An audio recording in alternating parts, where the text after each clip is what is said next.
Well, I'm now absolutely delighted to be joined by the President-elect, Greg Amidon. Greg, welcome.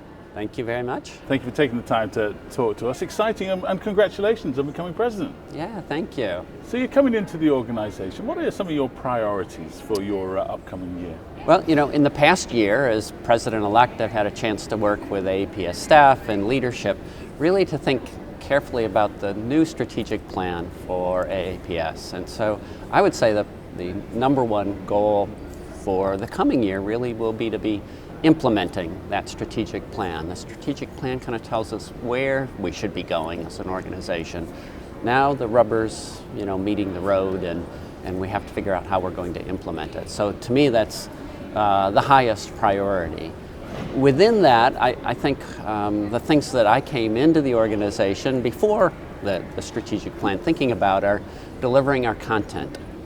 We do a great job at the annual meeting, but we have a lot of other information that's valuable to pharmaceutical scientists, and I think we can do a better job. I know we can do a better job of delivering that to our members. So that's delivering the content effectively is important. The other thing that I've thought a lot about is we know the pharmaceutical industry is global, and AAPS is global. What we need is a good, logical, I think well thought out strategy for how we really take advantage of and contribute to our global effort. So you talk about the strategic plan. Obviously it's great to have a strategic plan, but as you say, it comes down to the execution. So, Yes. So in your year as president, how are you going to get stuff done? Yeah, that's a great question, and something that we've already begun this year, but I think in 2016 that's going to be critically important to us. A strategic plan isn't something that we set on a shelf and leave for another 29 years. We have focused in the process of developing the strategic plan on ideas on how we're going to implement it. And we're already proceeding with changes with our executive director, Walt Marlowe, and AAPS staff, and reorganizing staff to align better with our new strategic plan. And we're this coming year going to be focusing on all of our committees, our sections, focus groups, and getting them aligned and reevaluating them so that we can make sure that everybody in the organization is moving forward in the direction that the strategic plan is directing us. Got you. Now, you're a member of the organization. An organization like this exists for and is its members. So how do you go about recruiting more and looking after the ones you've got? Yeah. I think, I don't think of it so much as recruiting new members. Maybe it's that old axiom, if you build a field, or they'll come.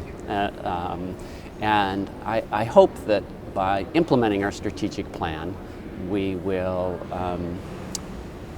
serve our current members better, but I believe that we'll serve pharmaceutical scientists better, and thereby attract more members to the organization because we're providing them more of what they need. Let's finish off on that point. So what are some of the challenges, do you think, that pharmaceutical scientists are facing right now, and how can the AAPS help? Sure. I think back, I attended the first AAPS meeting, and I think back then maybe 70% of our members were from large pharma and 30% from small and pharma, and that's switched today. 70% of our members, a large percentage certainly, are from small pharma.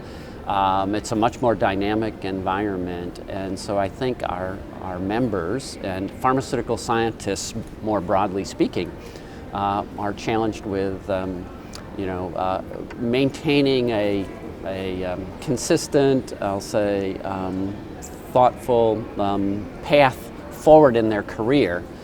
When they may be changing jobs, they may be changing companies, and my hope is that they could see AAPS as sort of the bedrock organization that they can be a member of regardless, and to help them in their career wherever it takes them.